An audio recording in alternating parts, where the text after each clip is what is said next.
Mama Bayar Bakar. Hari ini gue pengen cerita tentang pengalaman kasus-kasus hukum gue yang ada dari perdagangan gue sebelumnya. Gue dalam perdagangan transaksi mobil, mungkin gue sudah melewati 80 kasus hukum dalam dunia otomotif jual beli kendaraan bermotor. Gue hari ini mau kasih tahu sama kalian, kenapa kalian harus beli mobilnya di showroom.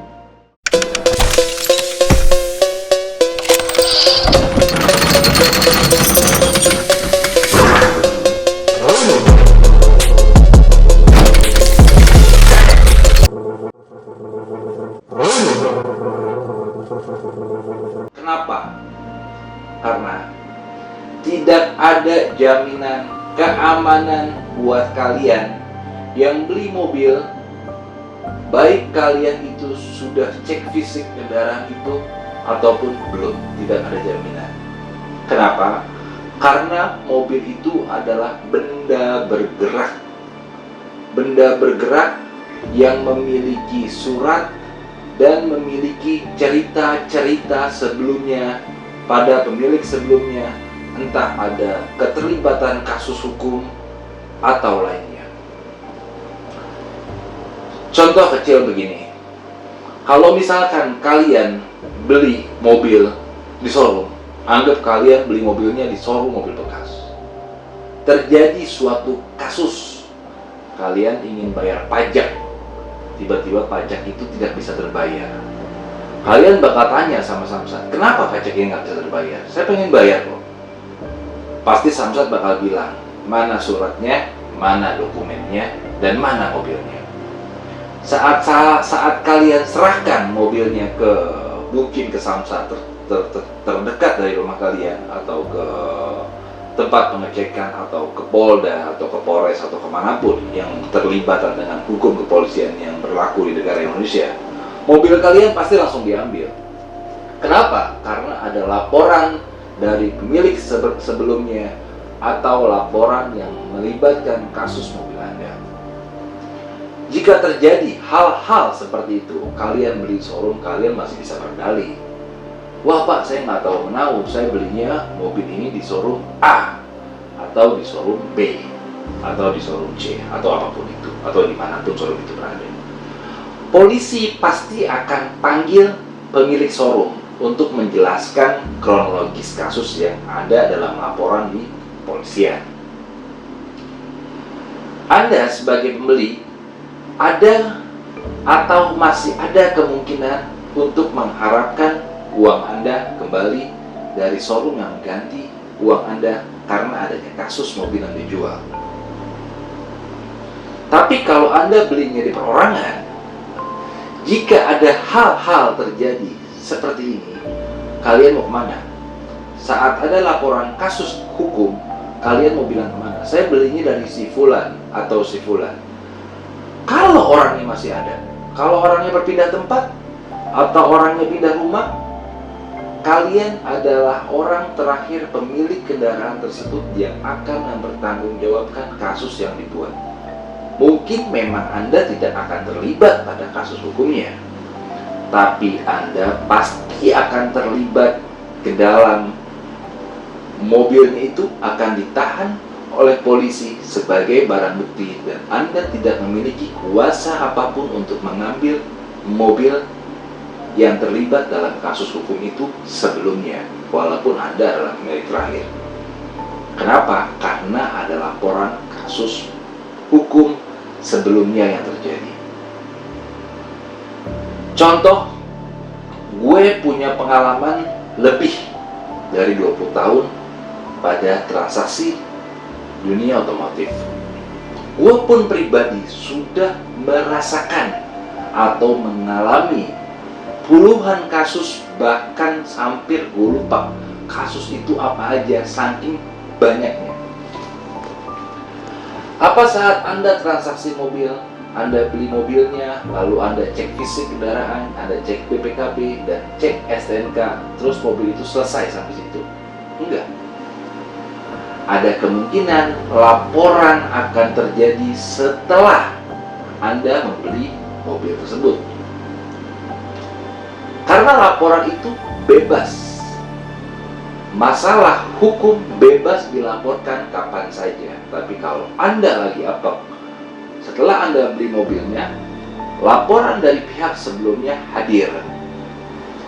Tentang mobil Anda akan disebutkan nomor tersebut, nomor angka tersebut, maka mobil Anda secara otomatis jika dari pihak hukum meyakini mobil Anda terlibat dalam satu kasus atau masalah hukum, mobil Anda pasti diblokir polisi walaupun Anda sudah cek fisik. Jadi benar-benar harus berhati-hati dalam dunia transaksi jual beli mobil. Oke. Kalau misalkan Mas, kalau saya beli mobilnya langsung saya balik nama ke nama saya, apa masalah itu bakal selesai? Belum tentu jaminan. Kenapa? Karena mobil ini adalah benda bergerak. Oleh karena itu, kalian harus membeli mobilnya ini pada showroom. Kenapa? Agar Anda aman. Agar sejelek-jeleknya terjadi sesuatu, pihak dari dealer yang Anda beli mempertanggungjawabkan aset kalian atau uang yang sudah kalian bayarkan. Tapi kalau kalian belinya di perorangan atau yang bukan memiliki badan usaha hukum atau resmi sebagai pemegang dealer, Anda mau cari kemana orangnya? Kalau orangnya pindah rumah, Anda mau cari kemana? Anda adalah sebagai penumpu terakhir pemilik mobil yang bertanggung jawab atas kasus hukum tersebut. Gue mau jelasin seperti ini. Kurang lebih hampir 12 tahun lalu, gue pernah beli mobil Timor dari satu, mungkin gue sebutnya pejabat atau petinggi. Tapi gue bukan beli sama pejabatnya, dan gue juga bukan beli sama petingginya. Gue ditawarin oleh satu orang, lalu gue lihatlah mobil Timor yang ada di rumah pejabat itu. Gue lihat STNK-nya, gue lihat BPKB-nya, satu alamat dengan penjual. Gue tanya, ini mobil atas nama siapa? Atas nama bapak saya, katanya. Oke, atas nama bapaknya. Oke, gue lihat ada rumahnya sama alamatnya, STNK juga satu alamat dengan KTP si penjual, tapi si penjual ini adalah anaknya, bukan pemilik mobil. Gue transaksi dan gue bayar mobilnya. Mobilnya gue bayar, gue cek fisik gak? Gue cek fisik, gue cek PPKB, gue cek STNK, dan gue cek dokumen seluruhnya. Dan dokumen itu adalah valid dan resmi. Berjalan waktu kurang lebih 1-2 hari, mobil itu ada di tempat gue. Hari ketiga, polisi datang ke tempat gue. Ingat gue waktu itu polisi masih menggunakan mobil Keres, warnanya coklat. Polisi datang ke tempat gue, datang ke showroom, gue lihat di kaca ada satu orang, yang orang itu gue kenali adalah orang yang sebelumnya gue transaksi mobil tersebut, Timor tersebut. Gue lihat orangnya, orang yang gue kenali, gue shock, kaget gue. Gue yakin polisi datang ke sini atas kasus mobil tersebut. Selamat siang Pak, Bapak-bapak, betul pembeli mobil Timor? Betul?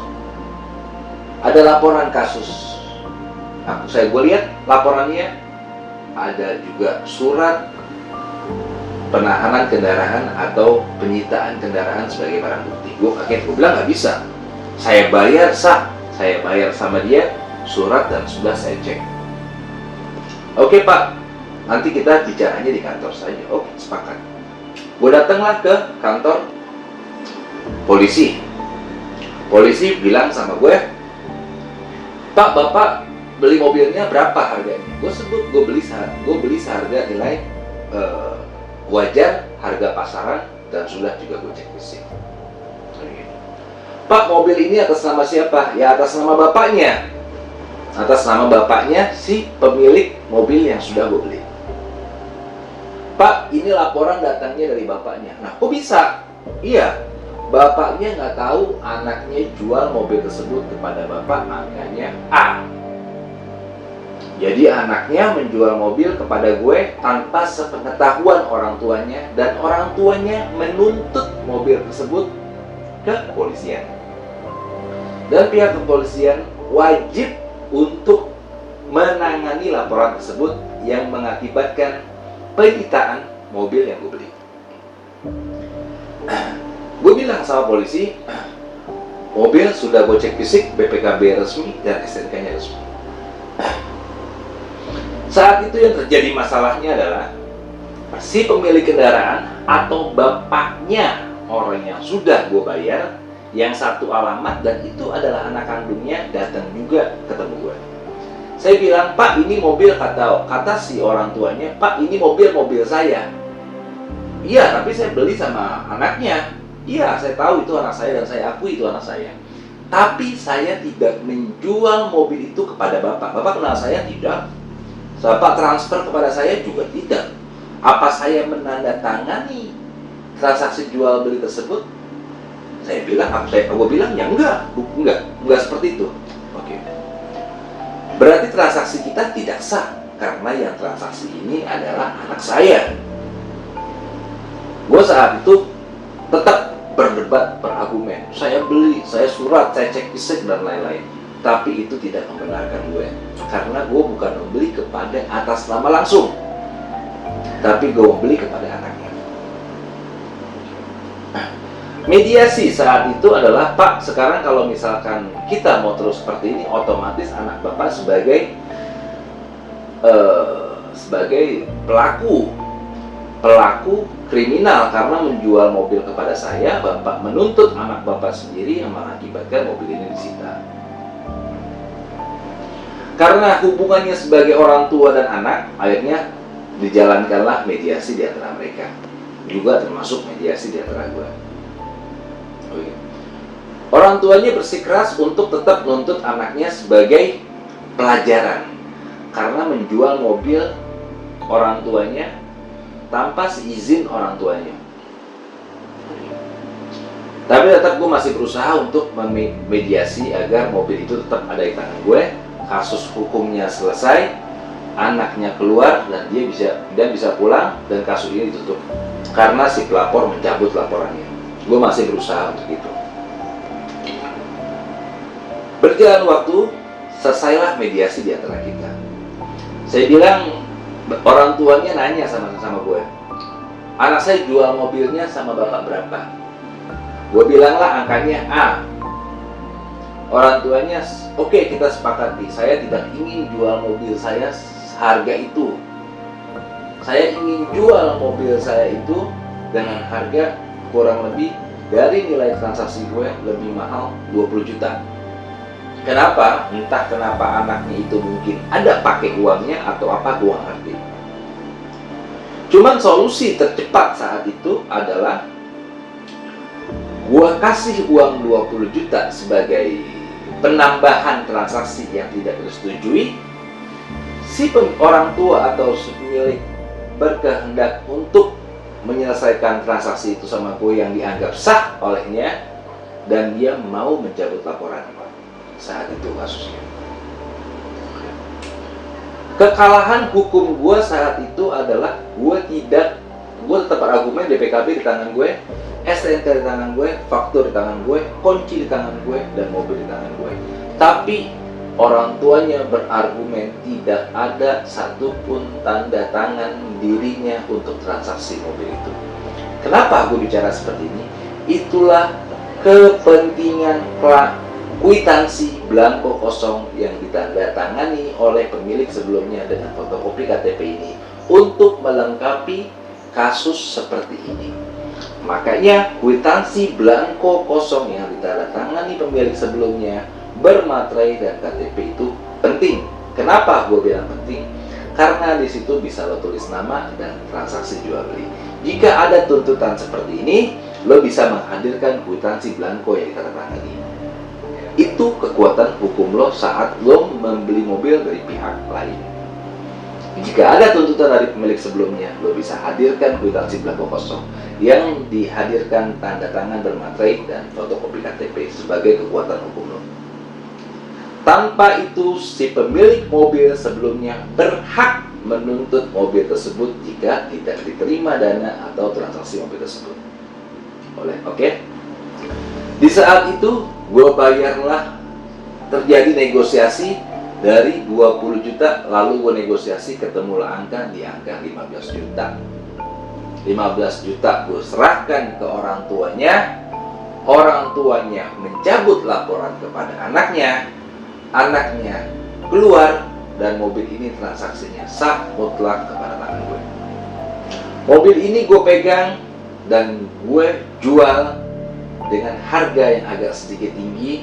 Waktu itu tidak ada keuntungan sama sekali, tapi menyelesaikan masalah. Dan itu gue jadikan pengalaman pribadi gue sebagai pemilik dealer yang sudah punya banyak pengalaman, dan gue ingin memberitahukan kepada kalian agar kalian bisa waspada. Tidak ada satupun kasus dalam transaksi mobil benda bergerak yang memiliki BPKB aman saat kalian pakai, tidak ada tuntutan apapun.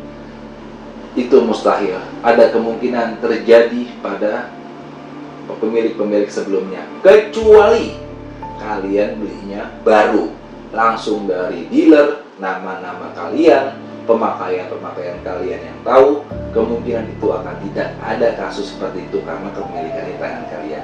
Tapi jika kalian membelinya bekas, ada kemungkinan kasus-kasus terjadi seperti itu. Mungkin entah perceraian suami istri, tuntutan harta gono gini, kasus tabrak lari, kasus kriminal, mungkin pembobolan ATM atau perampokan, itu ada kemungkinan terjadi, dan masih banyak ratusan kasus yang terjadi. Dalam kasus hukum di Indonesia itu banyak ribuan kasus yang terjadi terus-menerus dalam ranmor. Gue cerita seperti ini adalah kalian berwaspada dalam transaksi jual beli mobil. Oke?